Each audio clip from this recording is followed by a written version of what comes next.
You are listening to the Marketing 32 Show with your host, Brett Allen.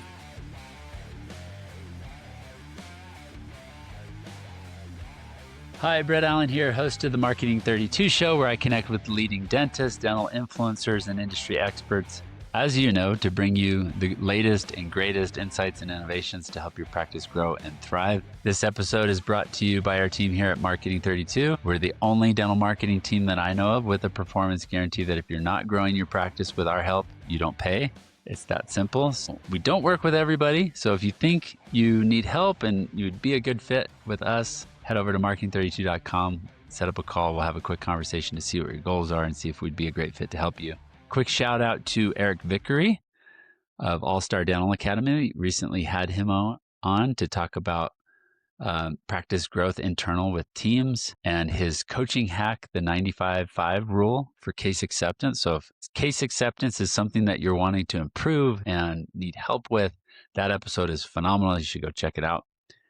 And today I have a new guest on, a new friend, Rita Zamora. She is a dental social media expert, speaker, and author of Get Found, Get Liked, Get Patients, Making the Most of Social Media. As the founder of Connect 90, she helps practices increase visibility, build trust, and influence which dentists get recommended in today's AI-powered search environment.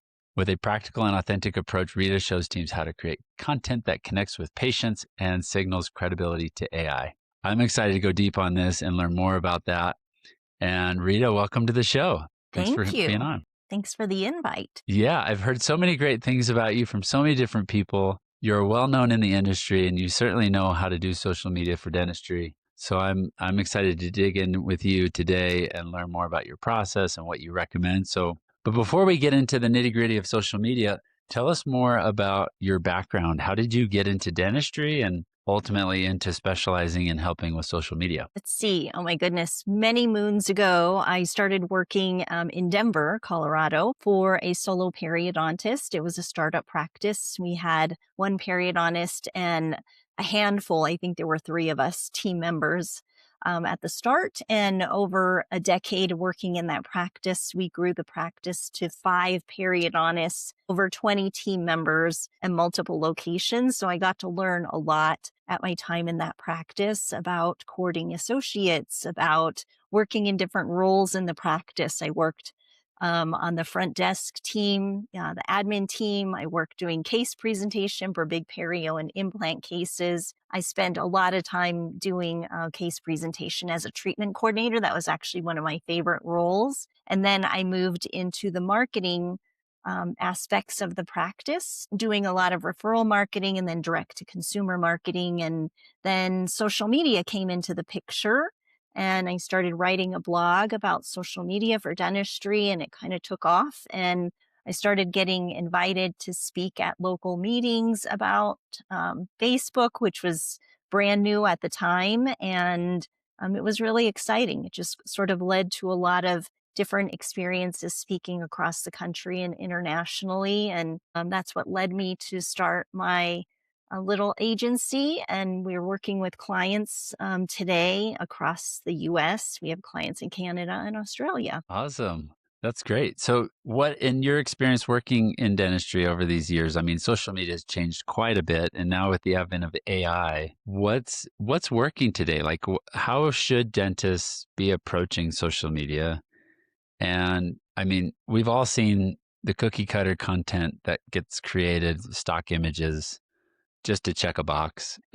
Tell us more, like, what works? Mm-hmm.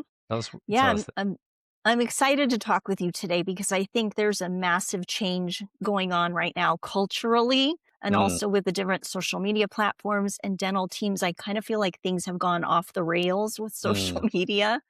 And, we also have at the same time this tsunami with AI coming into the picture, all things AI, including online visibility for dentists. And so the big change that a lot of dentists are unaware of and teams is that Google started indexing social media content, public social media content as of July of 2025. A lot of us marketers have known that for months now, but most dentists aren't aware of that. And that's really been a huge game changer because we used to think of social media as living within these silos of Facebook and Instagram, thinking, only patients that are on Facebook or Instagram or TikTok or whatever are going to see your content. But now anyone who's, using Google or Gemini and these different social media tools can see, so to speak, your social media content. And that means we have to think about your social media content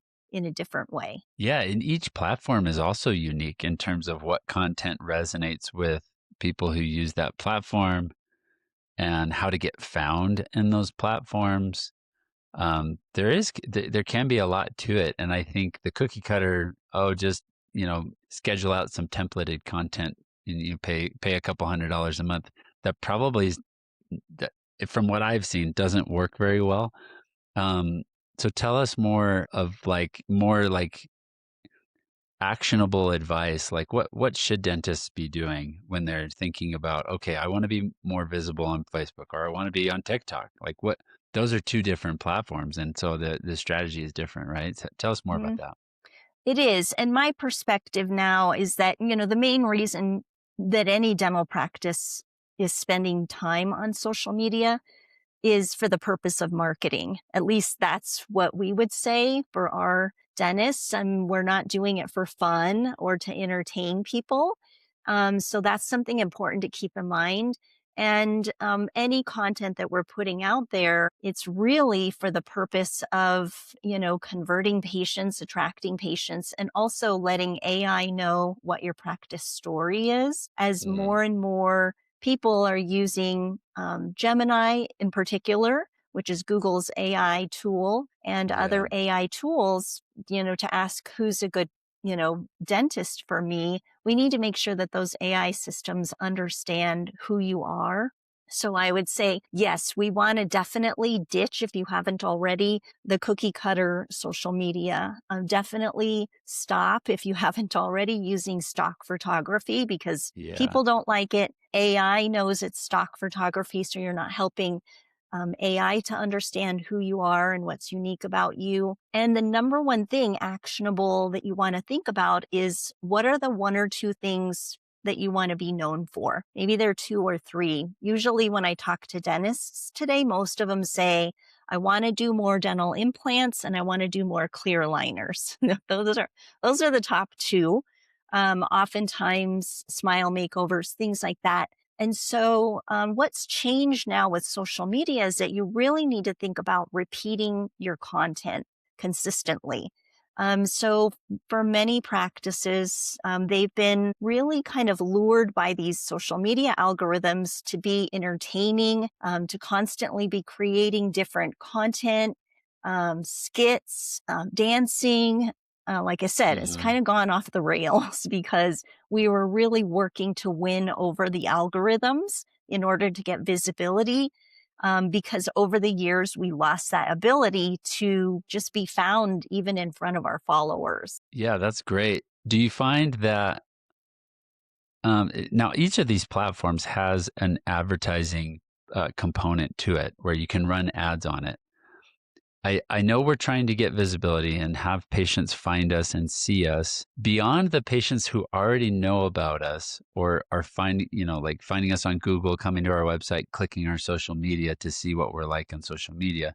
Beyond those types of patients, how do we get in front of people that is there a way to increase visibility without having to pay for it? Because it seems like these ad platforms in these social media platforms, that's kind of what they want. They want you to pay to play, right?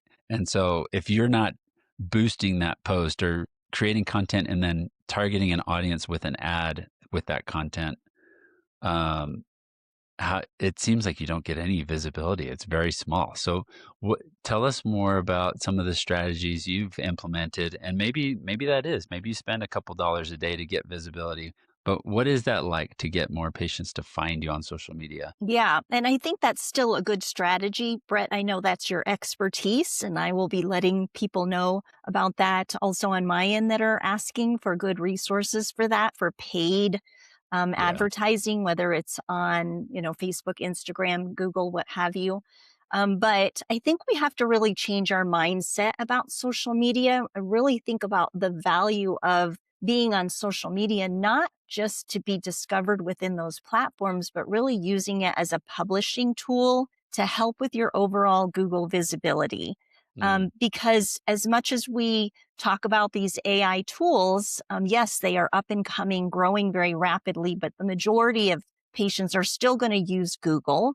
Yeah. And if you're using Google, you're using Gemini, their AI tool, whether you know it or not. And Right. we have that opportunity now using social media as a publishing tool, Facebook, Instagram, and thinking more strategically about your content, because that is really helping you to build your story for Google, for your overall online visibility, your visibility in AI tools. So it's not about how many people can I necessarily get in front of with the algorithms, because that's even changed. For example, I have a reel I recently posted on my personal Instagram. I did it just for fun. For a friend of mine, just reminiscing about how we met each other, when in our 20s. We actually worked through a large part of our dental career together. She was a practice manager that I worked for at this perio practice. And I did it for fun, but it ended up getting like 10,000 views, hundreds of likes. And I didn't do it because I thought it was going to help with my dental marketing business or visibility. I did it for fun. And to see also as a test, and I've seen this with our dentists as well, Instagram has said its goal for content is for content creators, and that's to get you in front of new followers. That could be on a national or a global basis. So how many of those patients are actually going to drive to come and see you when Uh-huh. your dental skit or your dancing video goes viral? Right. It's just a different mindset. If you're doing social media to entertain or to try and win over the algorithms, I think you're missing the point and the real value today, which is how can we let Google and AI tools know who we are, what we specialize in, and what kind of patient is going to be a good fit for us. Yeah, that's definitely helpful. Like, what's our story? Who do we want? How do we want to be known? And approach that with our content. I like that. That's great advice. Are there recommendations around like kind of images, videos, reels, length of video? With AI tools now, you can really do a lot with video, and it'll just create it for you almost and add the graphics to it and things like that. So the subtitles or the captions, I mean, um, w- is the what do you recommend when it comes to strategy to create the content, like actually technically create the content around, like, do you see what I'm saying? Yes, yeah. And that's a great question. And I want to give tips that dentists can actually start using right away that are going to be helpful for both patients and AI, because we don't want to isolate patients in our goal to try and get in front of AI and get better visibility. So what you can do is, let's say, for example, we have a dental client who really wanted to grow her clear aligner treatments. She's using Invisalign. I know they're Sure Smile, whatever your brand of choice is. I don't have an affiliation with any clear aligner company. But what we've done is, trying to not just let patients know what it is that she has to offer, but also, if you want to let AI understand your practice story, you have to have consistent, repeated topics, content, and patterns. It needs to see patterns. And that means Oh, you're not going to interesting. post, once or twice a month. You need to have this consistently shared. So I would start thinking about things in terms of, if you want to grow more clear aligner therapy, what we did with this dentist is had her start taking pictures of her team or her patients with the clear aligner box or with an aligner, um, and doing that on a consistent basis, which people might say, well, that's an old idea. We don't necessarily need to do that anymore. However, what that does is visually lets your patient know,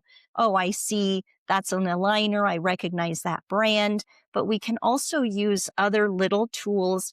For example, a big tool, I should say, a big signal is that in your caption, you could mention the clear aligners. You could mention the Mm, brand Invisalign in this case, but we can also then use alt text, which a lot of mm, people don't know what alt text is, but we can use that for Facebook and Instagram, and AI can read that alt text, which was created for, people who are vision impaired. It's just a back end way that we can actually say, um, young woman holding Invisalign box, Invisalign clear aligner, you're able to actually mention hmm that name in the alt text. And when you start doing that on a consistent basis, you're not only letting patients see, for example, on your Instagram grid, that you've got, dozens of photos with different team members or patients, whether it's pictures or video snippets explaining frequently asked questions about those topics. Now you're creating a real pattern that AI can understand, but also your patients can see that. So it's just really um, thinking differently about your content and trying to create a story not only for patients, but also for AI to understand what you want to be known for. That's great. Tell us more about working with you. Like, I know you have different programs, the Connect 90, your book, and you actually have clients that you do work for. Walk us through what it's like to work with Rita and your team, and maybe even brag. Share us some cool stories and of success that you've had. Yeah. I think something I'm most proud of is that we have quite a few clients that we've worked with for many years, 5, 10 years, and we've seen their practices grow. We have a couple of different ways that we work with teams.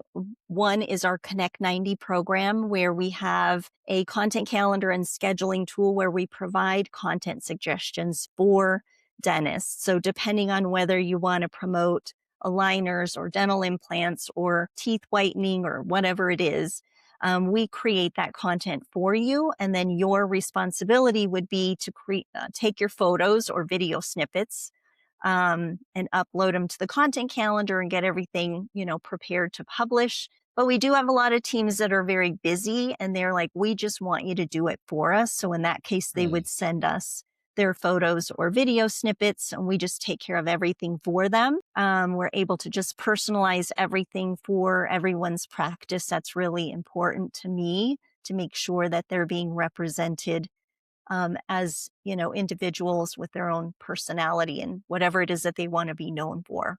No cookie Yeah, that's cutter. great. No, that's great. I love that you have something that's simple that people can do if they want to do it themselves and just have some guidance, and that you have a completely done for you offer as well to help people. What do you see is, or maybe you can share with us some cool success stories of like practices that weren't great at social media and now they are, or practices that were doing a good job but you helped tweak it and hone it in better. Do you have any kind of cool results that you can share? Yeah, I mean, we've worked with a lot of practices that are just getting started, or they've, fallen off. They haven't posted for a few years. So it's always great to be able to get them back on track. Sometimes they'll stay with us long term, or other times it's just a situation where we'll get them up and running and then they'll take the baton internally, which we can do as well. But I think really what's most rewarding is that we've continued to evolve through all of the different phases of social media. We've been working with our teams since, you could get your followers on Facebook and Instagram and they would see all of your content back in the day, to yeah. now where we're really flipping the switch from 80% social content and 20% dental content, which is what we Oh, recommended in the interesting. past. And now it's really about 80% strategic content or dental topics, what you want to be known for, and 20% social.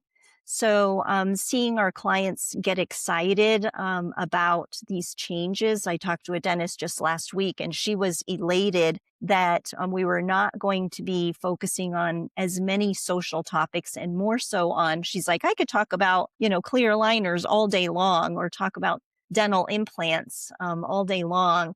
And they want to, I think a lot of the dentists, at least that we're working with, are excited to really talk about what they're passionate about and not worry about the algorithm and what's going on with that, and really thinking of things as a publishing tool for your overall visibility. Well, that's interesting. Yeah. So the transition's happening to where being more professional and expert focused with your content of sharing dental advice is 80% and 20% the fun, what's happening in the office, the team culture type content, social content. That's what you're saying? Human side, yes. Yeah. Yeah. hmm And That's everyone has a different definition of professional. It doesn't have to mean buttoned up wearing a white coat or anything like that. right. There's a lot of different ways you can go about it, but we're staying on that theme or those topics.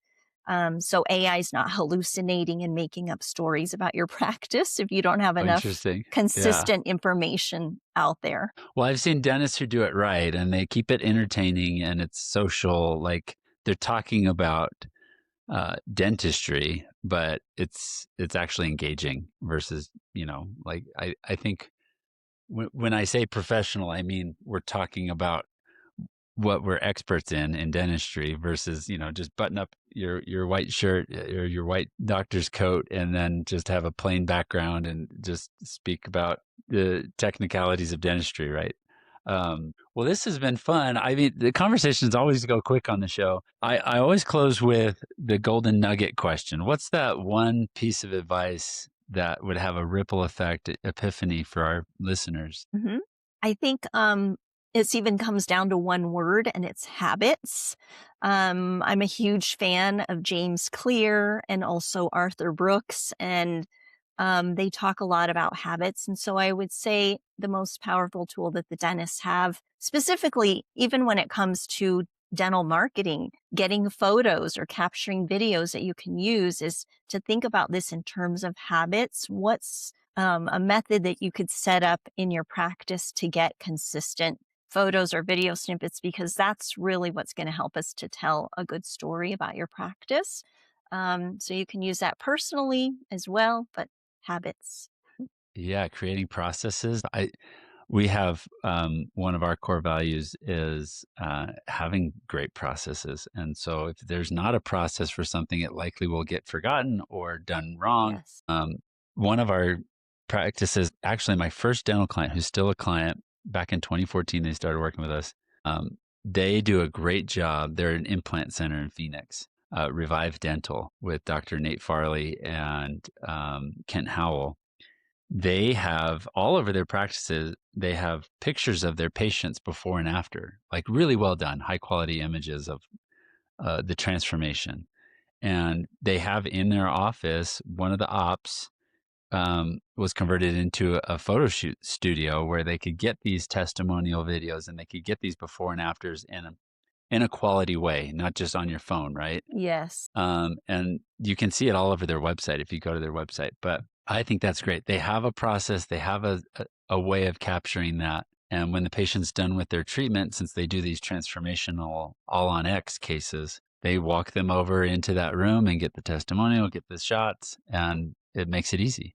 So I think that's great, having a process. Yes. Well, this has been fun. If people want to, learn more about Connect 90, working with you, what that's like, maybe have a conversation of their goals and getting your help, where can they connect with you, Rita? They can visit Connect90, connect90.com, and or look for me all over. Luckily, my name is still unique enough that you can find me on socials or also on my own website, ritazamora.com. Okay, great. We'll put all of that in the show notes.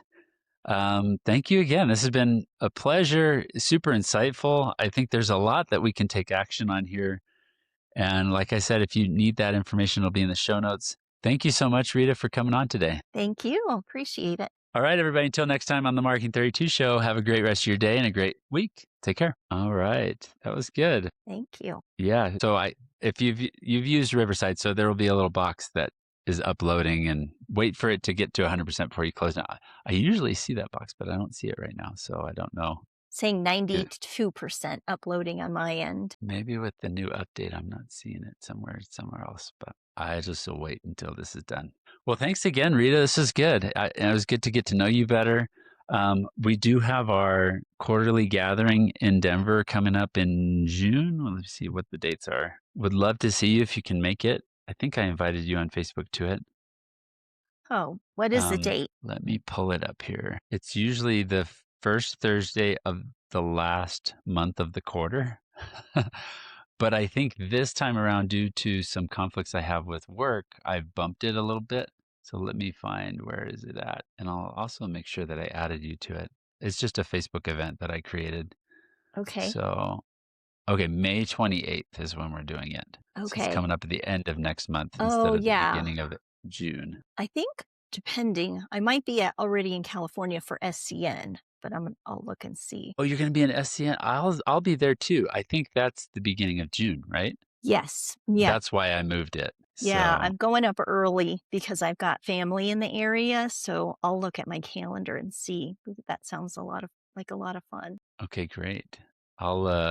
Why is this not working? Where's the invite here? Let's make sure I've got you down here. Rita Zamora. There you are. I just added you to it. So I still don't know exactly where we'll meet yet.